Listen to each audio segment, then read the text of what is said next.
Okay, so you're in a meeting, whether it's an online call or an in-person meeting, and someone says something and you don't know what it means, or they said it so quickly, or their accent was difficult for you that you need them to repeat it, or they said something in one word which seemed pretty important, you don't know the meaning of it. So I'm going to teach you much better ways of saying, I don't understand, or can you repeat that?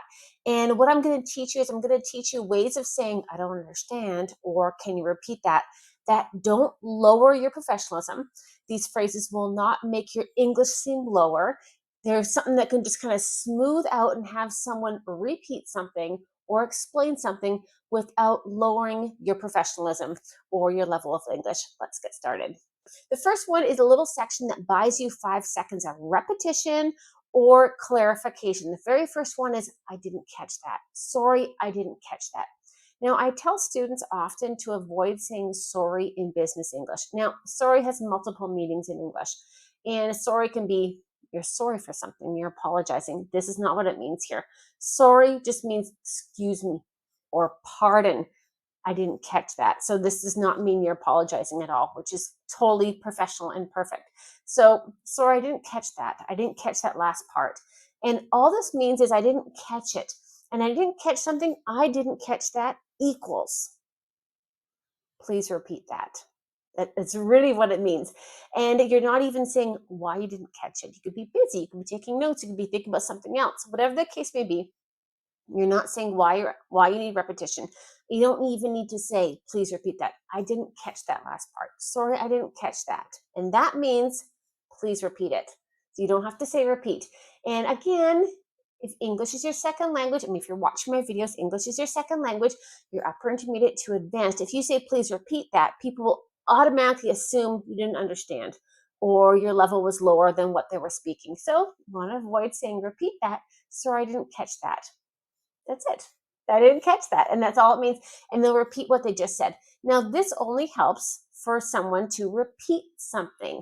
If you didn't understand a word, this is not going to help you. But if you think you understood a word, and by having them repeating it will help you, okay, confirm what you thought they said, perfect. Or maybe it's a bad connection online. Maybe they're speaking really quickly. You just need to hear something one more time. I didn't catch that. Sorry, I didn't quite catch that. You could add quite there to soften it, or just say, sorry, I didn't catch that. It's perfect. Next one would be, I missed that last part. Would you mind going over it again? So I missed that last part. Would you mind going over it again?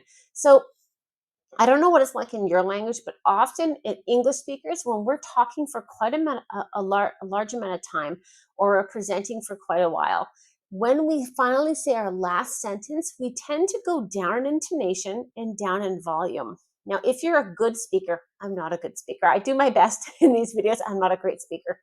If you're a really good speaker, you don't do this. Most native English speakers, most people in business are not amazing speakers. We just do our best. And by default, at the very last sentence of a big statement or presentation or question, often will go down and the volume goes down. So that really makes it tricky for anyone to understand, whether or not you're learning English as a second language or not. So I missed that last part. Would you mind going over it again? I missed that. Would you mind going over it again? And to go over something again means to say it again. And I missed that. I missed that last part. I missed that number. I missed that name. Whatever the case, whatever you missed of what they said, I missed that number. Would you mind going over it again? Oh, yeah. I said 2.45%. Thank you. And they're just going to repeat that one part. Or I missed that last part. Would you mind going over it again? And they'll repeat that entire last part that they said, which again, it's this whole kind of mic drop thing. It's the last sentence, the last statement in something tends to be the most important. Sometimes we automatically go down and we go quiet. And that's really difficult for anyone to understand. So it's totally fine to ask for this. Another one would be if it's an online meeting, you can say that number didn't come through. That name didn't come through. That last sentence didn't come through. So you're saying didn't come through to my headphones, didn't come through my audio. So here you're blaming the internet, you're blaming your audio, you're blaming your system, you're blaming the connection, you're blaming their microphone. You're not blaming anything, but you are. But you're blaming the fact that you didn't understand what they just said on technology. So maybe the audio wasn't very good, whatever the case may be, and that number didn't come through. And that just means, could you go over that again? Could you repeat that? A repeat's fine here because you're saying that number didn't come through. That last part didn't come through. Can you repeat it? And repeat it there is fine because you're blaming the internet, you're blaming the audio, and that works perfectly fine. There's a lot of psychology here with these ones, but it's good. I mean, you really do want to continually show that you're professional and that your level of English is good. So by taking these key phrases, they're really going to help you, and they do work.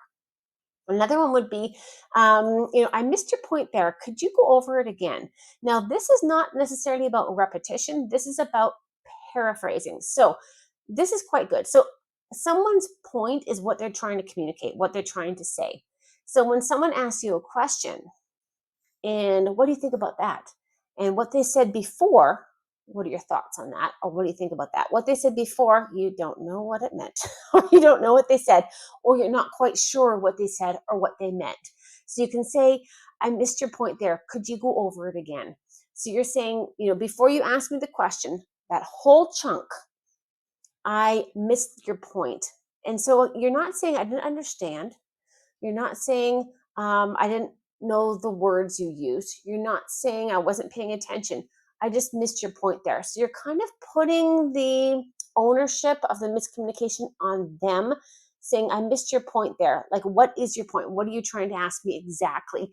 So by saying that, I missed your point there. Could you go over that again? They're going to they'll repeat and paraphrase what they just said. This is fantastic. So again, it could be a one-on-one meeting. It could be an interview saying, it's very important for us to, blah, blah, blah. Are you on board with that? And you're like, oh, I don't know what they just said. So I missed that point there. Could you go over it again? So they will take that whole little section that flew over your head, you didn't understand. They'll take that whole section, they'll repeat it with different words. This is a great technique. This is fantastic. Another one would be, I didn't catch that number after the revenue. I didn't catch that name after merger. I didn't catch that company after, budget restraints. Whatever the case may be. If you understood most of the sentence, and maybe one number, one name, one word. I didn't catch that word after acquisition.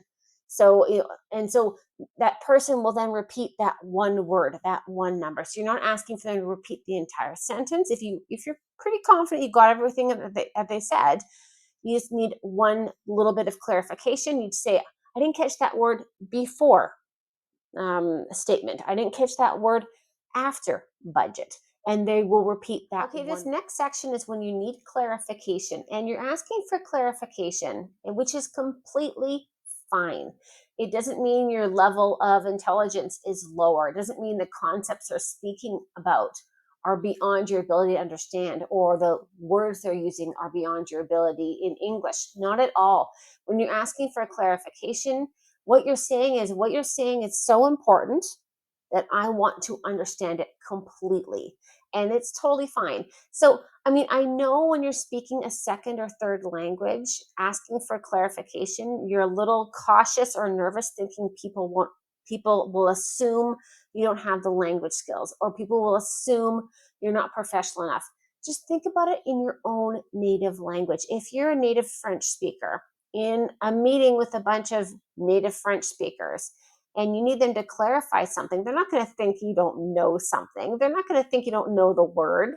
They're not going to think you're less professional. They're going to think, oh, wow, they want to dive deeper. That's fantastic. So I know where you're coming from when you're as a ESL professional, when English is your second or third or fourth language. Some people are so talented. I know where you're coming from. I speak French and I speak Spanish. And when I ask for clarification in French or Spanish, my first assumption goes, well, they're going to think I don't know the word. They're going to think I'm not so professional. I don't understand what they're saying. But you wouldn't think that same in your native language. So don't assume people are assuming the same thing you are. It's totally fine. So here we're going to look at ways for asking clarification on a topic or something that someone says, and people will clarify. And clarify means they're going to paraphrase and dive a little bit deeper. So this is great. So So if someone's speaking about something, you can say, just to confirm. And then you repeat what they just said in your own words, just to confirm. So maybe someone says is giving a presentation, or you're in an interview and they're talking about something very important, and you want to make sure you understood perfectly. So just to confirm, and then you repeat what they just said in your own words. And if you don't have it correct, they'll correct you. And not saying you have anything wrong, but you're confirming. So if you say something and they go, "Oh no, I didn't mean that," or "No, this is what we mean," or "Yes, you got it," then at least you're clarifying that you understood something correctly. This is perfect. So there's a big online meeting, and you're talking about reducing budgets by 2.45% for the following quarter. Okay, just to confirm, we want to bring down our budgets by 2.45% in the next 3 months. I mean, you're saying the same thing, but you're paraphrasing it. Yep, that's exactly right. Or no, we want to do it for the next 2 quarters, or for the entire following year. So whatever the case may be, you're paraphrasing, you're checking you understand something correctly. And if you don't, they will correct it for you. But again, it's not that you're wrong. You're just making sure everything is clear and clarified for you. So, and again, you can say to be clear. So you can say just to confirm, and you repeat what they just said, or what the statement was, or what the question was, or what the purpose of the meeting was in your own words. Same thing. You can say to be clear, and then you say, the deadline's being pushed by 4 months. To be clear, just to confirm, the deadline's being pushed by 4 months. No, 3 months. 4 months was for billing. Okay, thank you. I got it. So what you're doing is you're repeating what they just said. To be clear, just to confirm, people will either confirm you understood correctly, or they'll correct you. And that does not at all lower your professionalism, nor does it lower your level of English. It's fantastic. Or you can say, am I right here? And then continue with your paraphrase. So just to confirm, to be clear, am I right here? And you can go through and say what you thought they said in your own words, and people will either confirm or not. This is fantastic. Okay, so we went through asking for repetition. We went through asking for a little bit of clarification on key points. Now, what happens when you don't understand anything? I've been there. I'm sure you've been there before. This is really tricky because you don't want to really bring down your level of English, and you don't want to bring down your professionalism. But sometimes you just don't know what they're saying. You don't know what they're trying to communicate. You don't know key words, key points, key phrases. So this is quite tricky. So here's what you can say. You could say, I'm really not following. Could you paraphrase that a bit? And paraphrase, people know when you say paraphrase, they're going to repeat what they said in different words. And more often than not, they're going to dive a lot deeper. So I'm not really following. It just means, and I'm not really following means I don't understand what you're saying.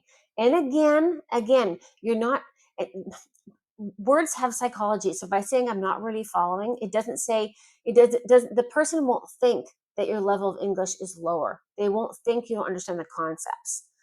They'll think that they need to communicate with different words so that you guys are on the same page. On the same page means you have an understanding. So I'm not really following. Can you go over that again? I'm not really following. Can you paraphrase that?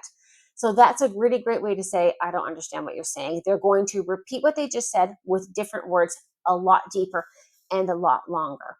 Another one you could say is, I'm not quite sure I'm getting where you're coming from. So if someone's talking about an importance of something, so where someone's coming from, and when you say I don't quite get, or I don't quite understand where you're coming from, it means someone's trying to communicate their point of view, their feeling of importance for something.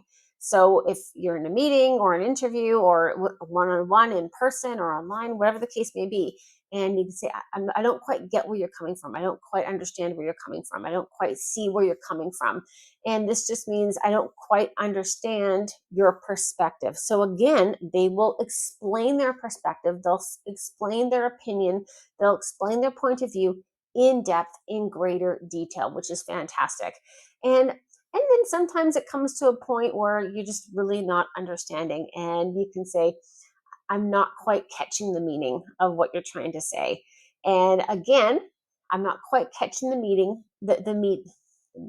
I'm not quite catching the meaning of what you're trying to say. And this means I'm not quite catching hearing the meaning of what you're trying to say. So, exactly what you're trying to communicate, it's not coming through clearly for me. So, again, they will repeat using different words. All of these are great techniques if you don't understand the words or the concept of what someone's trying to say. And now, if it is an online meeting, and you can say, "Listen, I'm not, I'm still not quite following you." So if they have repeated it, if they have paraphrased it, still don't understand. I'm still not quite following you. Can you type it in? And just ask someone to type it in. That's perfectly fine. We have technology. We have tools. This totally works. No one's gonna have, yeah, no problem, and they'll type it in for you. Absolutely no problem. More often than not, people really do appreciate and put on a higher level people who speak multiple languages. So it's totally fine. I'm still not quite following. Can you type that in for me? No problem. Now you can ask someone to type something in person. So if you're in an interview and they're saying something and you've already said, "I'm not quite following. Can you clarify that a bit? I'm not quite following. Could you paraphrase that for me?" And if they have done that, and you still don't understand, then you can apologize, saying, "I'm sorry, I'm still not getting it." And to get something means to understand something. So again, you're not saying understand. You say, I'm still not getting it. And that person will probably go, "Okay, I'll send you an email later." No problem. I'll circle back and we'll deal with it next time. No problem. Can anyone else answer this question? So you're being honest, saying, I'm not getting it. And that's perfectly fine. And the person will probably go, "No problem. I'll send you an email later. No problem. We'll deal with it later." And since they've already repeated it one time and clarified one time, they probably won't do it a second time. But you're not going to annoy them. You're not going to bother them. And it's not going to bring down your level. You're just being honest. And they'll probably offer to send it to you in an email, which is fantastic. Okay. I hope you found this video informative and I hope you learned something new today. Remember, if you're working online, post-it notes really are your best friend. Take some of these phrases from this video here, pop them next to your camera as a visual prompt for your next meeting. If you're like me and you're meeting with a lot of people in person and you need to be speaking English and you're concerned about what to say in those moments, practice, practice, practice. Just go over in your head a couple of these phrases for repeating, for clarification to say, or like the third category here, "I don't understand anything." And practice these phrases, go over these phrases, and make sure that you're ready to use them the next time you're in a meeting or a conversation with someone. Thank you, everyone, for joining me. If you did enjoy my video, I encourage you to like the video and subscribe to my channel. It helps me grow here on YouTube, and I'm new. And I'm just loving making these videos for all of you guys. Let me know in the comments if you've used some of these phrases, if they've worked for you, or maybe other phrases you've used. There's lots of different phrases out there. Thank you so much for joining me.